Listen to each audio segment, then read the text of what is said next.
Welcome. Getting set up. We're going to start here in one moment.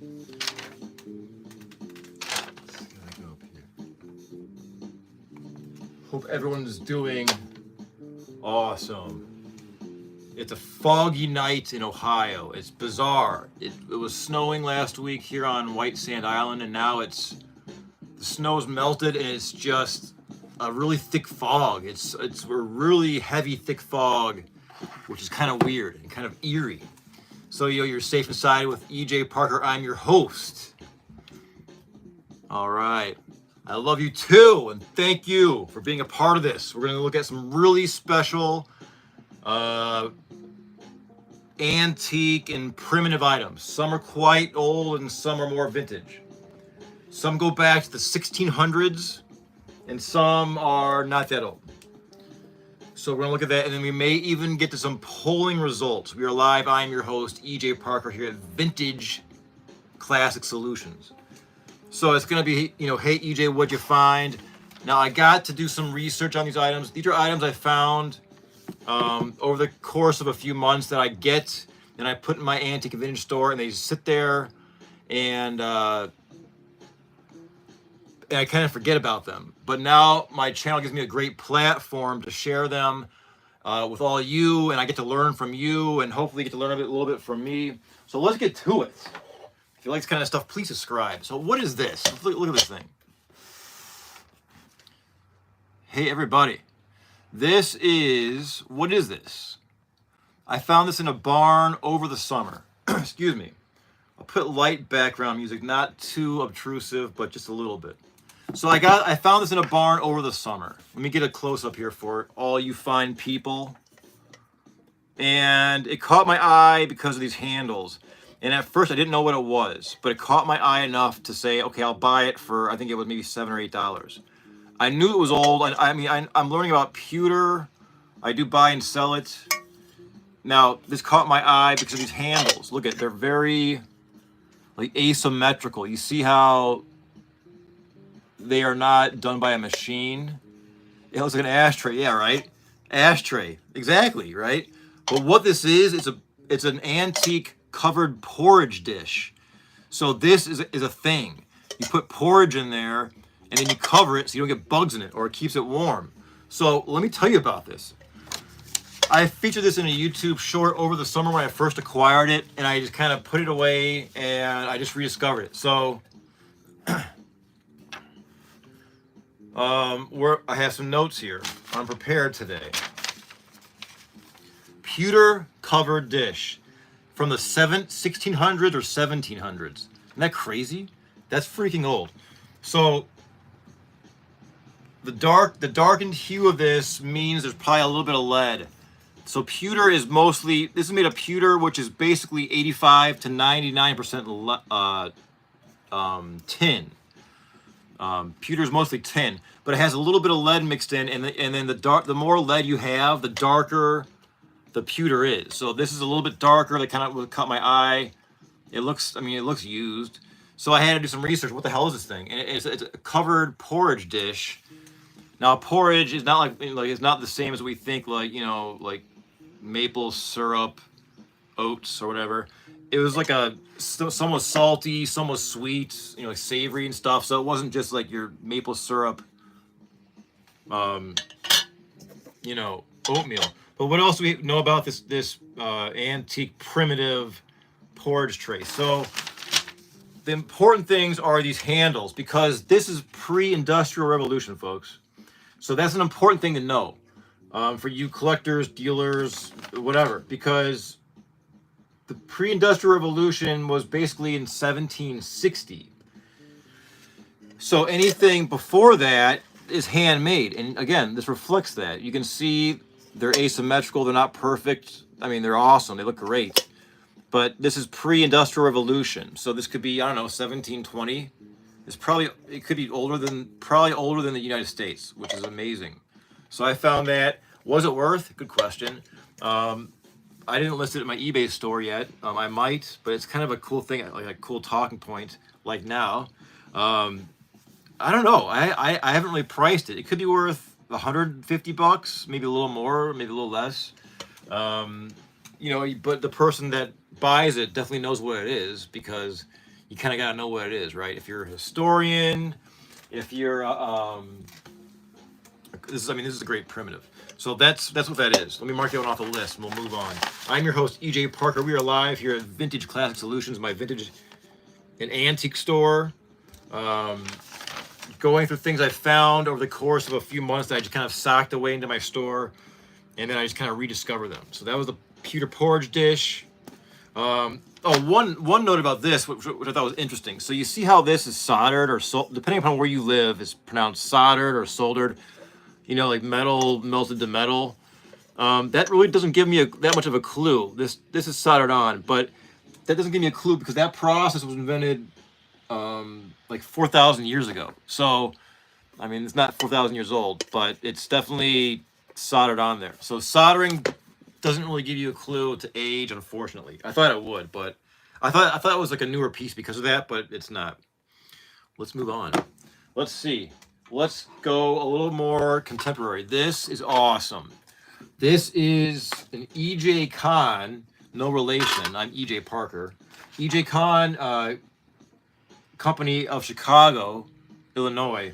This is like a savings bank, mid 20th century. This is awesome. I love pirate stuff. Pirate cheddar chest for a little kid. A savings bank. Got your little slot right there. Could you put a little lock?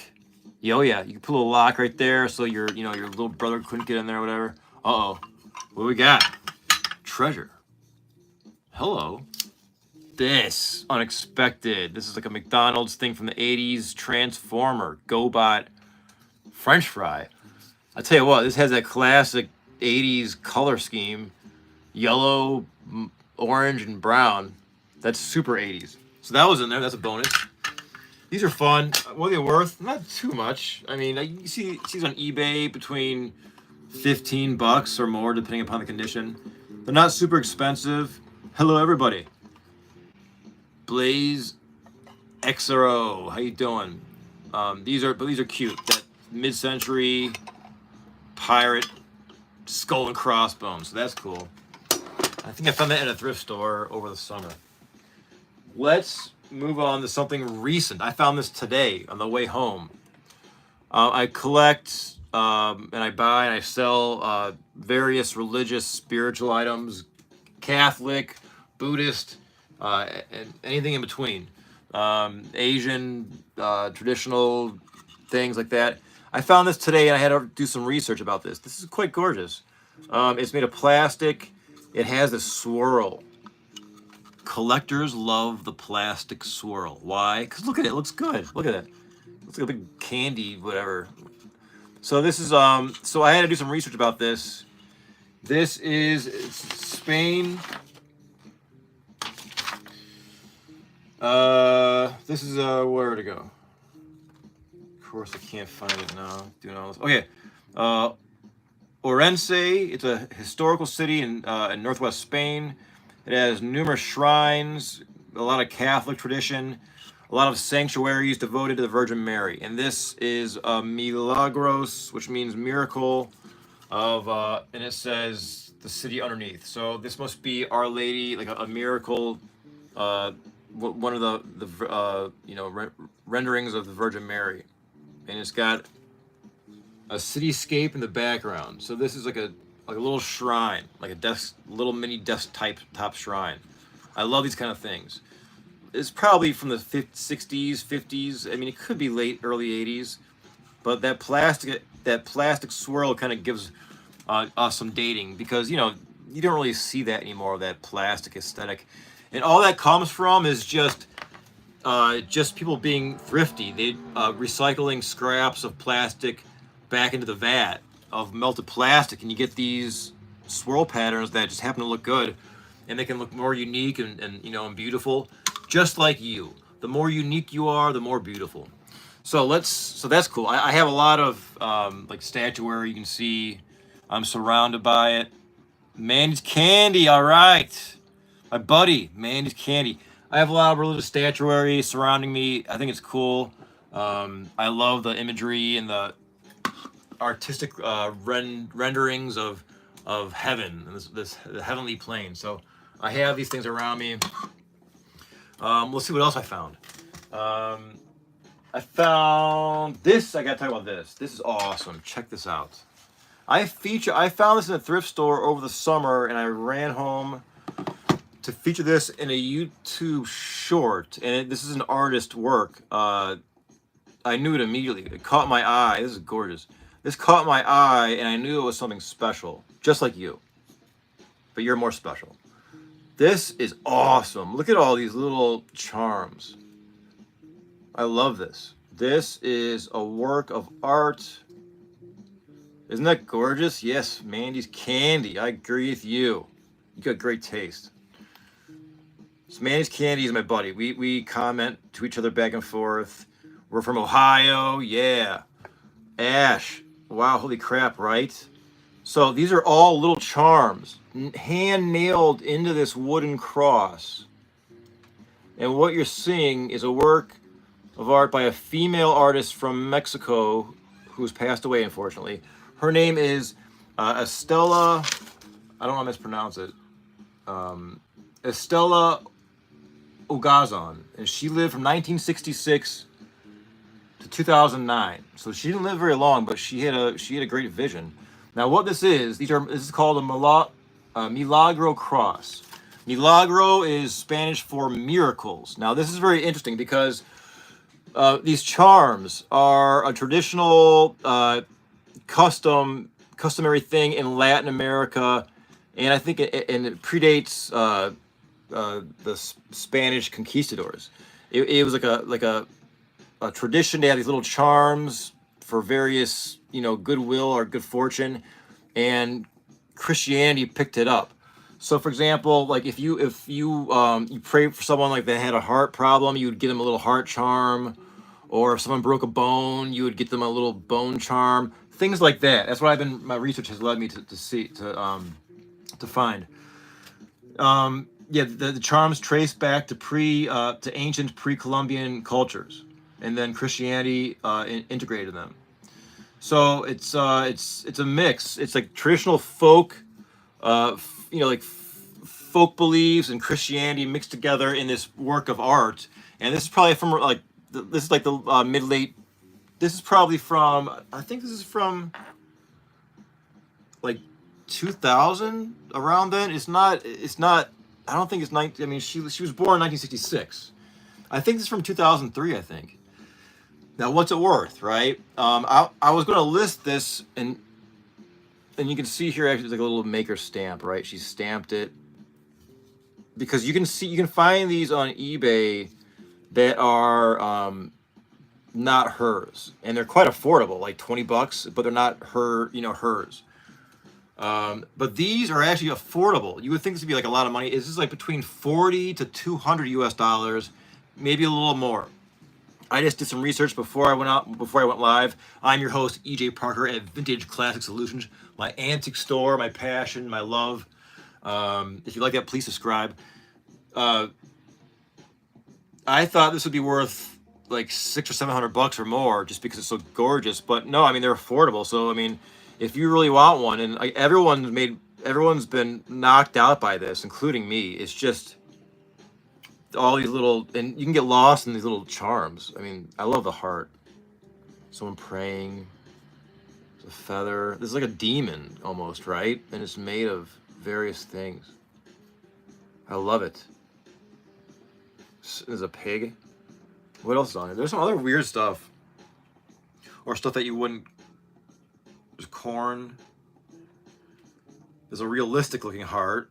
That's kind of nasty, but it's cool. I love it. So, I mean, this would probably be worth, I mean, $80 on eBay, maybe $100. Not that much, but it's beautiful, just like you. Let me get the music back. It's foggy. It's like raining out. It's a bizarre night, but bizarre is okay sometimes, right? Well, let's move along so I can mark that one off. We are live. I am your host, EJ Parker at Vintage Classic Solutions. That was a Milagro Cross by Estela Ogazon. Ogazon. Really cool. What else we got, EJ? Staying on a religious note, this is a gorgeous. I found this at a thrift store. I buy and sell a lot of crucifix. I love the symbolism and the different renderings of Christ on the Latin cross. This one is probably, I would say, 1940s. It's made in France. There's an embossed made in France there. French crucifixes are very beautiful. This one now, what I need to do research on is this real mother of pearl? If anyone knows, I think you can test it with like a hot needle in a corner. If it's real mother of pearl, it's great. I mean, it's more valuable, but I think it's gorgeous, that mother of pearl. Hey, best movie clips. All right, my mod. I have a great team of mods. Thank you for joining me. I have mod. So this is, what's this worth? I didn't list this yet. I do sell a lot of crucifixes in my eBay store right now, Vintage Classic Solutions. I don't know. This could be $19. It could be $25. But not too much. But it is a gorgeous, gorgeous rendering of Christ on the cross. Let's see what else we got. All right, I love Halloween myself personally, but I do have to do Christmas because I sell things for a living. This is super cute. I found this, I forget where I found this, maybe a flea market. And this is actually made in Japan. Some of them are made in Korea. This has the maker's mark, made in Japan, and it's Suzuki, believe it or not. Suzuki makes everything. Suzuki, look at that. Okay, can you see that? Right there on the little thing, right there. The bell. Now, I don't know if this works. Let's test this live on YouTube. Let's give this a shot. Let's see if this works. I hope it does. Uh-oh. Maybe I wind up a little more. Oh, come on. Oh, yeah. Yeah. It works. All right. Oh, that's cute, right?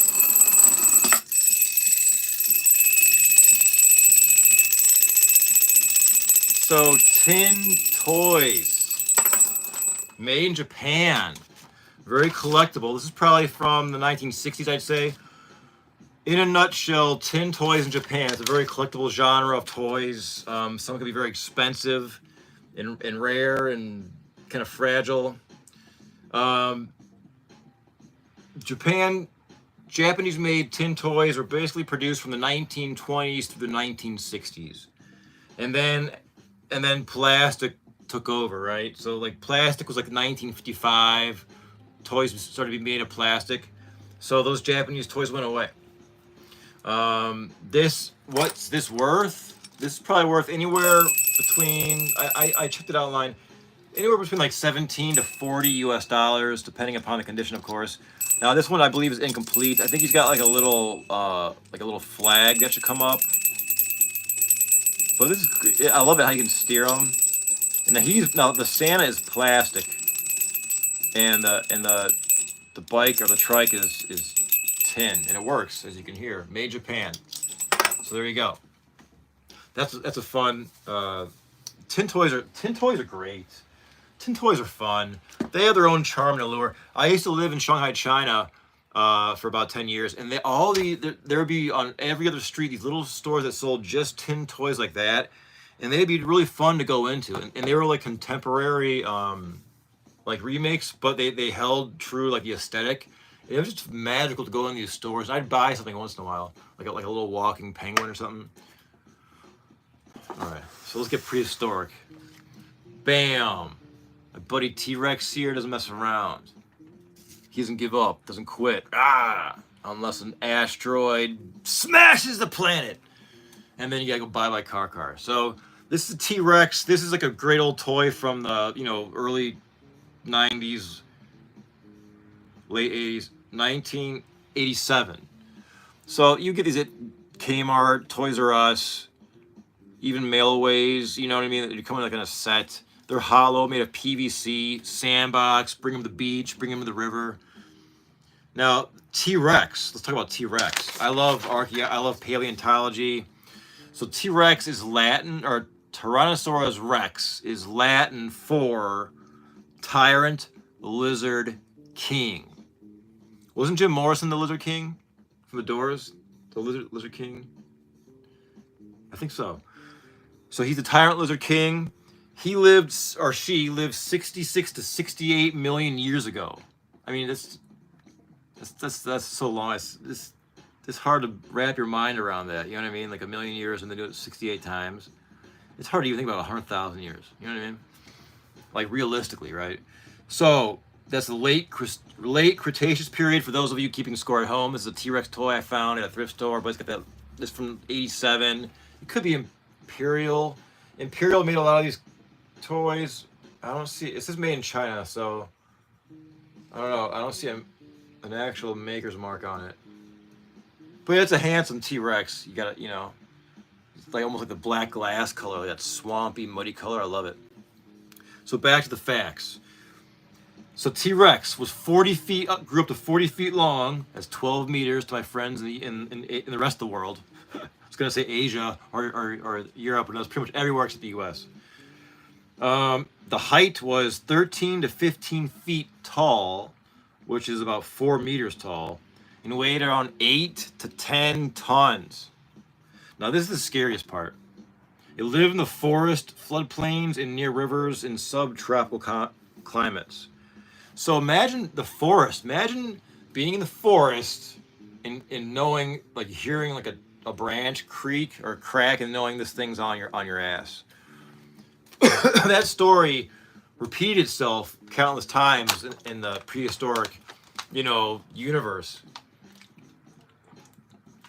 How many dinosaurs scared as shit?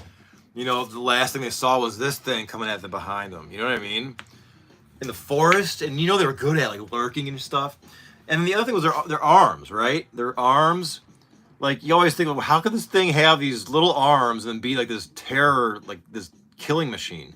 Well, let me tell you something, folks. I had chickens. I had 2 pet chickens, Jenny and Penny, and I loved them. They died. And I watched them very closely for a year. And guess what? They can't fly, and they don't have hands. So they are basically, chickens are like small T-Rexes, and guess what? They can do everything they need to just fine with their mouth and their feet.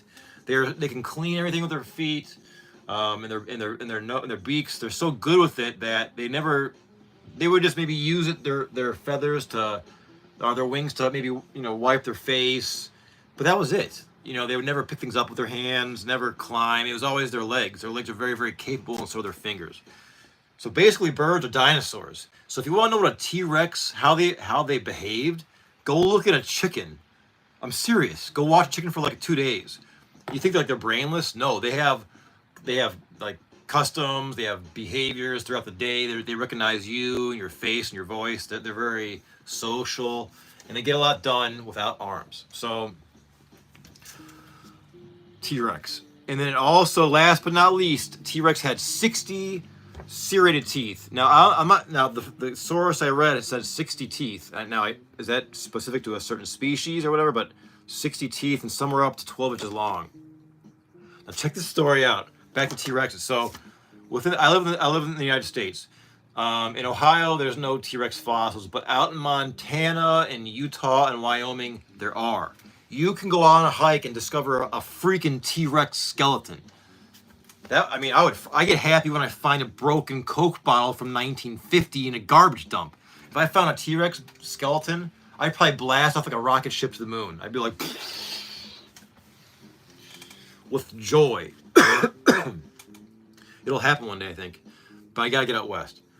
But my point is this. T-Rex bones are very valuable because T-Rex is just the king, right? The lizard king. So My friend who passed away was a dealer of relics like prehistoric bones, Native American artifacts, things like ancient things like that.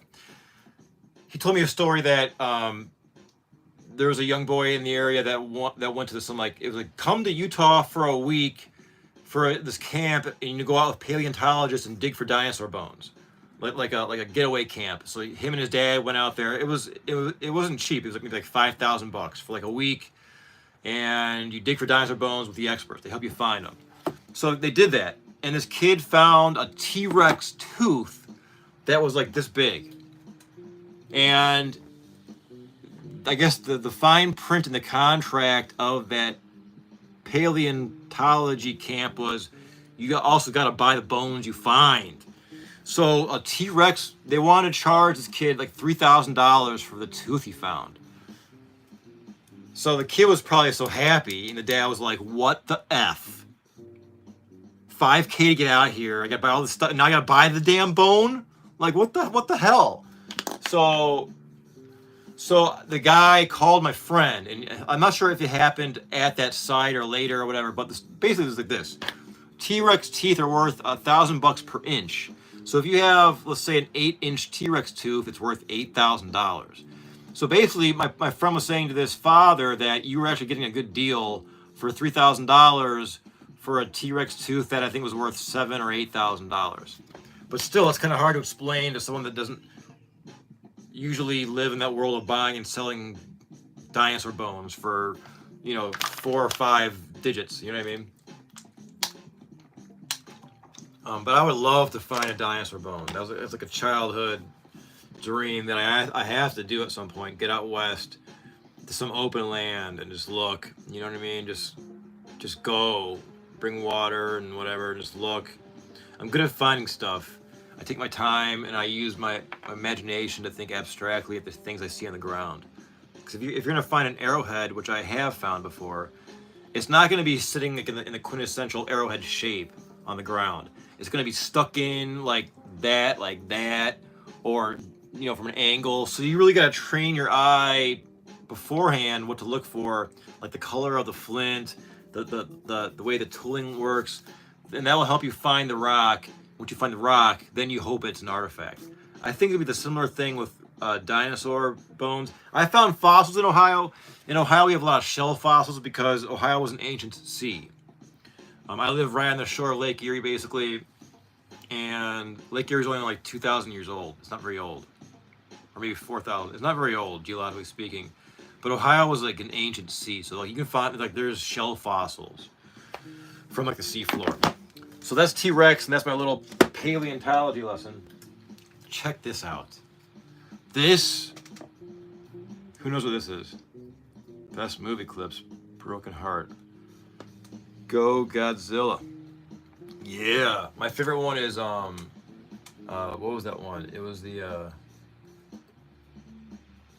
Shin Godzilla. Shin Godzilla, where he morphs like he or she morphs like 4 or 5 times. And like it's so awesome. You gotta see Shin Godzilla. I think it came out in like 2015, so it's not too old. It's awesome. This, I got this at a thrift store probably 2 months ago. This is a candle holder, right? So you can say, oh, it's nice brass candle holder. Okay, let's move on. It's quaint and rustic, primitive. But there's a lot more to it, folks. You gotta look into the egg, into the light, like my little icon. You gotta look further. So what is this? Let me tell you what this is. I'm your host, EJ Parker. We are live, Vintage Classic Solutions. A brass cording candle holder. Ta-da! A brass cording candle holder. What is that? Listen to this. Popular throughout the 17th and 18th century. Purpose and history. Courtship tradition. It was a suitable tool. No, pardon me. It was a subtle tool to regulate the duration of a suitor's visit. Parent control. This is parent control.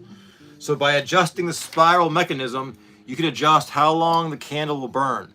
So if the parents thought the guy coming over to meet their daughter was like a real loser, you know, they would set up really high. Like you gotta talk and the walk, chief.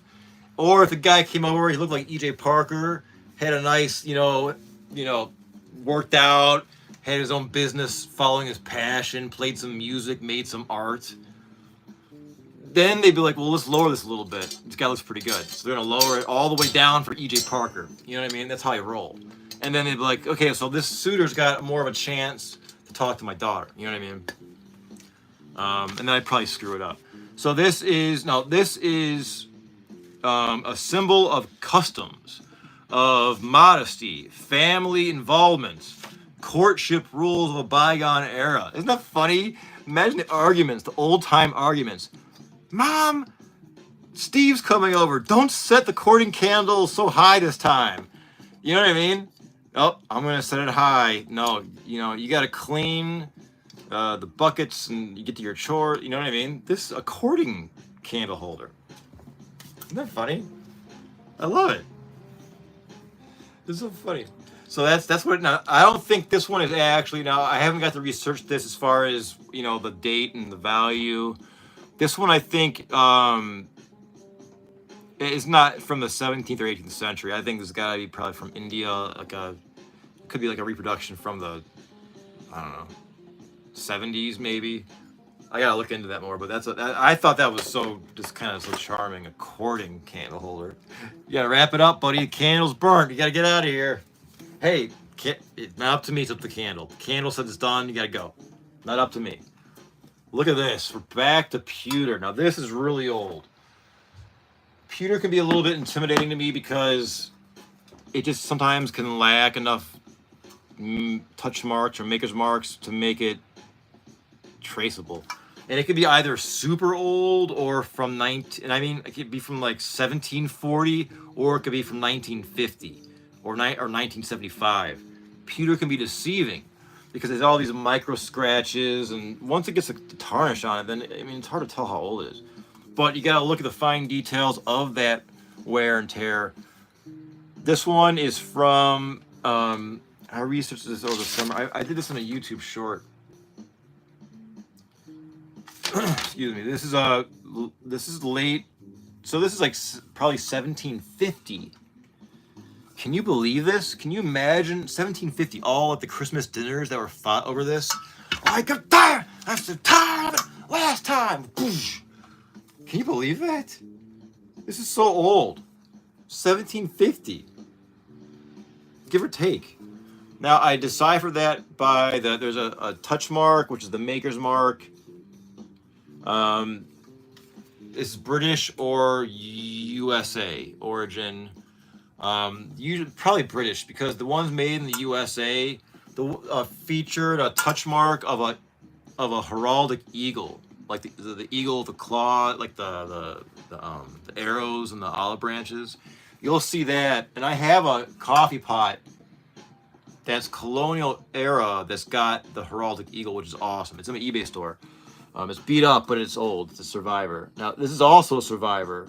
You see that touch mark right there in the middle. It's kind of hard to decipher what that is, but there's some research to be done, and that will unlock information, and the more information, the more value this will have.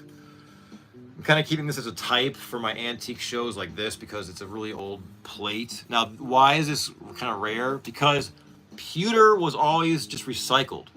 It was utilitarian and used till it was worn out or cracked, and then it was melted again into something else. So this thing really shouldn't have survived since 1750. It's a true survivor because, again, these were just recycled into what your next batch of plates, cups, or whatever. So that was like the lifespan of a plate. Use it for 10 years and then recycle it. So the fact that this survived is remarkable. And so are you. If you like this kind of stuff, please subscribe. I am your host, EJ Parker. Now let's look at some art. Look at this. Look at this thing. Look at this thing. You hear that? What the hell is this? This is a Fugio Devil. Who made this? You're looking at him. I made these over the summer. Why? I was possessed. What possessed me? Maybe it was the devil. These are rattles. Fugio is Latin for I flee, and it's on his pocket watch, implying that time flies. You gotta live your best. You gotta follow your dream because time's flying, folks. You only got one shot, right? So the Fugio Devil is my visual and auditory reminder that time is flying. I gotta do my best. I gotta work hard for my store, my channel, for all you, and my music, and my art, and my passion, and my family, and all that stuff. It's a lot to do, but I can do it. And so can you. So I made these over the summer. I'm selling these actually in my eBay store and Etsy store. I forget, they're like 40 bucks. I think I made 12 of them. And so check this out. This is a rice sack, a burlap rice sack that I cut up and I painted red. And then the body is made of paper mache, and I put beans inside so it rattles. And then I painted it it's all hand painted. And then the facial features are made of wax. I had a wax glue gun, like a wax seal gun, like an old bottle or like an old note, a seal gun, like a wax gun. And I meticulously painted on like their facial features, cheeks and chins and mustache. And then the hat is a pigskin glove, like a garden glove that was all torn up. I just cut them all, the fingers off, and made a pigskin cap. And that's a little feather. And I think that's it. I signed it. So if you want a Fugio Devil of your own, you can have it. It's in my eBay store. I'm going to put these in the county fair next year, in the Lake County Fair, because I think they're funny. I don't know. I haven't sold any, but I just like them. I don't know. What else do I got? Let me show you what I got next. So this, if you know my channel, you know what I like. I gotta take my rings off. This is my newest, oldest, this is my newest old bottle. Now with glass and porcelain and ceramic, I take my rings off. No time for bling. And you're messing with glass from, bam, 1780, give or take. This is my newest black glass bottle that I adore. This is known as a squat cylinder, semi-squat mallet. This is like a rum bottle from around 1780 through 1820. That's like the estimate of this time that this bottle was made. The shape of a bottle can help dictate the age. It's not, I mean, it's hard to be precise because they're all handmade, you know what I mean? But throughout time, the shapes have changed of the bottles. So that helps us figure out the date down to, like, 10, 20, 15 years, which is okay. So again, this is probably from 1780 to 1820. This is English, I think. English or Dutch, but probably English. And this was found in Key West, Florida, in the ground. This one was dug. It was not found in the ocean. Sounds good. This was found in the dirt or sand.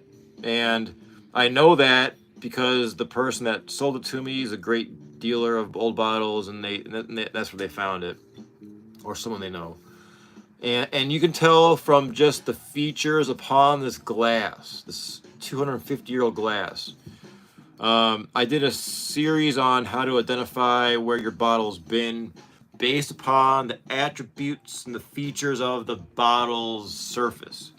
Has the bottle been underwater? Has the bottle been in the soil? Has the bottle been on the shelf at Goodwill? Things like that. So this bottle's been in the soil or sand, because we can see these abrasive scrapes and nicks and like little pits. That's indicative of it just being in the ground with rocks, right? For 200 years or so. And then also, now I see an eyeball right there. I don't know about you, but this abstract shape looks like an eyeball with an orb coming out of it, which is freaking me out because I just drew something like that 2 days before I got this bottle. I've been seeing eyeballs in my head. So I got this abstract shape of this eyeball is a chemical reaction in the soil and in the glass itself. It's a chemical process of minerals in the soil leaching out certain minerals and impurities within the glass. So there's like 5 or 6 stages of glass decay, or it's called sick glass. Like, it's sick. I think it looks great. That glass looks sick, yo.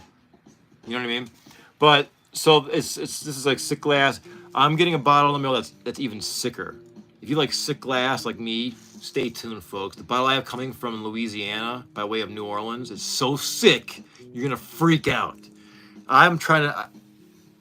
It's in the mail, and I'm excited about it. So, and you know me, you'll be seeing a lot of it. But it's so sick from an aesthetic point of view and from a technical point of view of the glass. So this glass is a little bit sick. That means it's starting to decay. So, iridescent film or cloudiness or flakiness. The flakiness, and you can see it in that little eyeball thing. It's like it looks kind of flaky, and you can kind of get little iridescent flakes. That's the bottle starting to decay. So I believe that I was doing some research. There's like 6 steps of bottle decay, and the last step is it's gone. The bottle I'm getting from New Orleans is a champagne bottle from, I dated it, I think, from around 1810, which is early. I collect black glass bottles dating from basically like 1600 through 1880. After 1880, bottles became mechanized, like produced by machines, and they lost their soul. Why do I like these so much? Maybe my soul is in these bottles. Maybe my soul's in there. Is my soul in this bottle? Is that why I'm obsessed with black glass bottles? Well, if it's in there, I better get a cork so it doesn't escape. So this glass is a little bit sick, but the champagne bottle I'm getting it's a work of art, and it's a work of art from time and nature. Thank you, Mandy's Candy. You gotta wait and see what I got, Mandy's Candy. I have a bottle coming from New Orleans that was dug, and it's really sick. Sick glass. It's just like a rainbow, flaky, just like, oh, so beautiful. And it was a really good deal. And it's kind of like beauty's in the eyes of the beholder. I think my European friends collect bottles based like this, like they want like a really beat up aesthetic, like just cloudy and rainbow aesthetic. I love that too. It looks magical. And that's just like the passage of like erosion and mineral processes, and like this bottle being in the earth going around the sun, bunch of, like 250 times, all mixed up, and then it makes this bottle look all rainbowy. So I'm trying to describe this champagne bottle to you, Manny's Candy. It's so awesome. So you'll know when I get it. You'll be seeing that bottle. And then I bought another bottle. I gotta be careful because the holidays are coming up, and I have no money, so I buy all these goddamn bottles, but I can't help it. I muse off them. I think people think I'm joking. Like, no, I love these bottles. Like, if I didn't have YouTube on, I'd still be doing this. Just talking to myself in the bottle. But so this you'll see, and then I also got another case gin bottle from, I think, like 1860. That's a small size and it's all cloudy. Oh, you'll see that one. So that's a look at this bottle. Again, semi-squat mallet, because it's shaped like a mallet. This is probably from around 1780, 1790. At the latest, 1820. And it's fun trying to date those things because you read more about them, and the more you read, you might change your opinion about the age a little bit, and that's okay. You know what I mean? There's no Sears and Roebuck catalog from 1750 that you can reference and say, oh yeah, you know what I mean? But you know what you can do, which I've been doing, is this. I have some old prints from Dresden, Germany, of like Dutch masters and stuff from the 1600s and 1700s. And what I do is I look through those prints for bottles. And I have found some like onion-shaped bottles, so that kind of helps me date them, which is kind of cool. Or even still life oil paintings from the masters throughout the 17th and 18th century. Look through those online for bottle research, because still life bottle, that will, and if you see the bottle, the still life, and they date the painting, well then there you go. It's kind of like a Sears and Roebuck catalog, right? Let me show you one more thing. This next thing is very special, and I found it. I seldom say rescue. I think that word's been overused a lot. Rescued this, I rescued this and that. But when I found this object, it was broken in a box. I gotta move it. I gotta do it justice. It was broken in a box, and the lady was just happy to see it go to someone that was enthusiastic about it. That's me. Let me focus for a second before I break it again. Or, yeah. Okay. This is gorgeous. I featured this in a video earlier today. I had to move some things within my house to get a hold of this because it's been tucked away, but this is gorgeous. Look at this. I love this. I'm personally not Catholic. I was raised Catholic, but I'm currently agnostic. I can't prove there is a God. I can't prove there's not a God. I'm somewhere stuck in the middle, trying to find my way through the darkness. This is a gorgeous early mid 20th century chalkware statue of the Madonna and the Christ Child.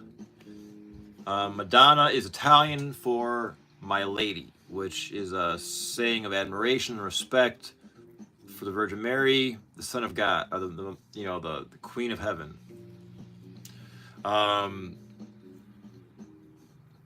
Madonna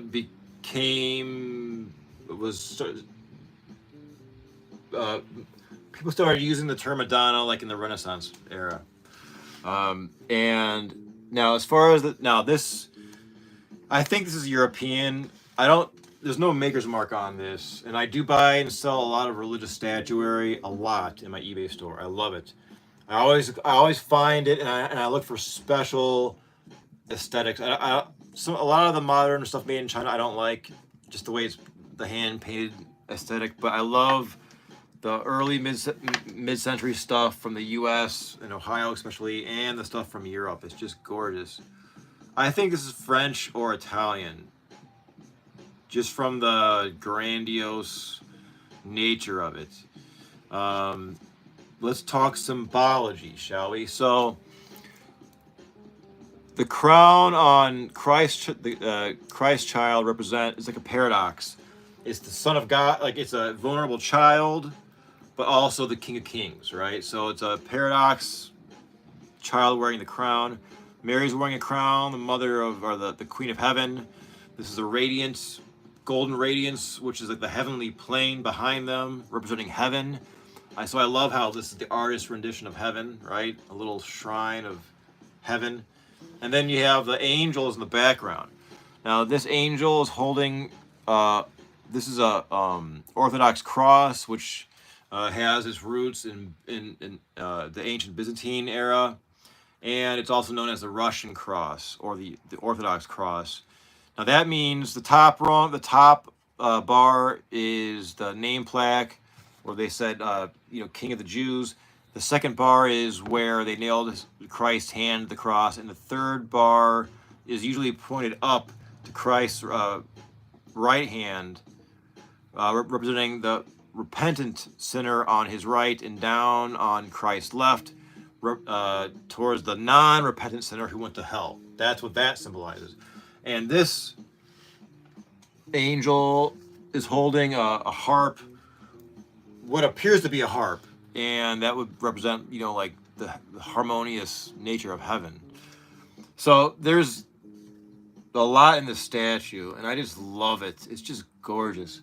It was all broken. You may be able to see where I glued it. The heads were cracked off. And I thought about selling it. Well, actually, no, I never thought about selling this one. It was too fragile. It's heavy. I was going to give it to someone, but they didn't want it, and I'm happy to have this. And I've kept it ever since, obviously. And it's been tucked away, but now I'm going to put it in a more prominent spot. I just love the radiant beauty of this. So that's that. What I'm going to do is put this back carefully. All right, I think I gotta get the polling results. Polling results. I feel like if I don't do these, it's gonna pile up on me and I'll regret not doing them. So I'm gonna do it. These are polling results from, let me a little scene here. From my YouTube Shorts, I have polls within my YouTube Shorts. I know it sounds weird, but that's what it is.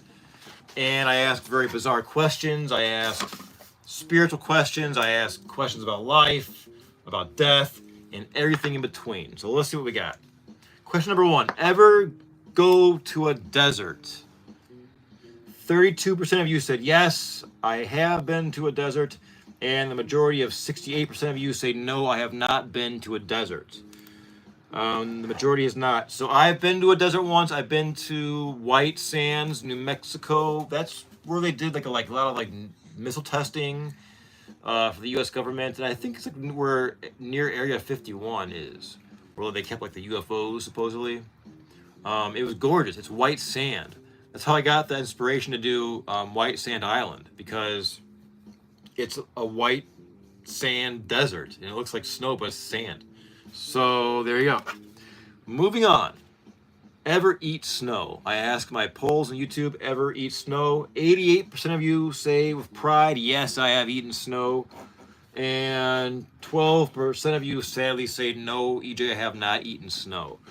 I have eaten snow as a kid and probably as an adult. It tastes like frozen water. You wouldn't want it to taste like anything else. You know what I mean? You don't want yellow snow or any color. You don't want the blue snow, like the windshield wiper snow. You don't want the dog pee snow. I've read that, I think there used to be an old recipe for like snow and maple syrup, but I don't know. So there you go. Question number 3. Ever break someone's heart? Ever break someone's heart? You heartbreakers out there, let's see what the poll said. 32% of you said yes, I broke someone's heart. And the majority, 68% of you said no, EJ, I have not been a heartbreaker. So what do I say? What do I think? Have I broken someone's heart? Yeah, I've probably broken. Yeah, I think I did it once on purpose. I felt bad about it afterwards. But it was like, you know how it is when someone breaks up with you and then like you're mad about it and like revenge kind of like, and you find someone that likes you and you kind of like them, but not as much as they like you. And then you're like,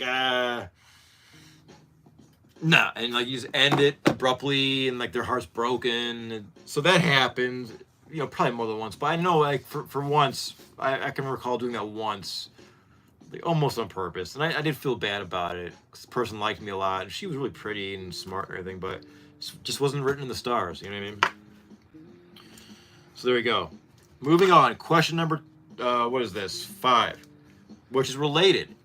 Has a lover ever cheated on you? What did the poll say? Has a lover ever cheated on you? 41% of you said yes, a lover has cheated on me, and a lucky 59% of you say no, a lover has never cheated on me. And you're lucky. It may happen, it may not. If it happens to you, you just gotta remember there's other fish in the sea. It's kind of hard to feel that way when someone's cheated on you and your heart's broken into many pieces, but you must keep telling yourself there's many other fish in the sea. There's many other fish in the sea, and you gotta keep doing something like music or whatever you have. That's why it's important to have a passion in your life, because your passion in your life will carry you through those hard times like this. It'll carry you like that. Has a lover ever cheated on me? Yes. Happened like in college, happened in after college, happened in my like adult life, in my 30s. It happened, you know what I mean? You know. Moving on. Has something ignited your passion? Polling results. 67% of you said yes, something has ignited my passion, and sadly 33% of you say no, there has been nothing to ignite my passion. So this is important. To me, this little rubber toy car ignited my passion to become an antique and vintage dealer. I received this for Christmas when I was probably 8 years old. I went to an antique store with my parents, and I found this in a glass case, and I just fell in love with it for some odd reason, and I got it for Christmas, and I love this thing, and it's been with me ever since. So I hope you have found something that ignites your passion, and if you haven't, keep looking. Subscribe, and I can help you find something. Next question. Are you decisive? Polling results. Are you a decisive person? I need to know. 46% of you say, yes, I am decisive. But the majority of you, 54% of you say, no, I'm not decisive, EJ. What do I think? Am I decisive? Yes, I am decisive. I am extremely decisive. Almost to a, no, not to a fault. I think about things and I decide. And, I take pride in that. I'm decisive. You got to go. You got to strike when the iron's hot. You know what I mean? You got to trust your gut. All that kind of stuff. Moving along.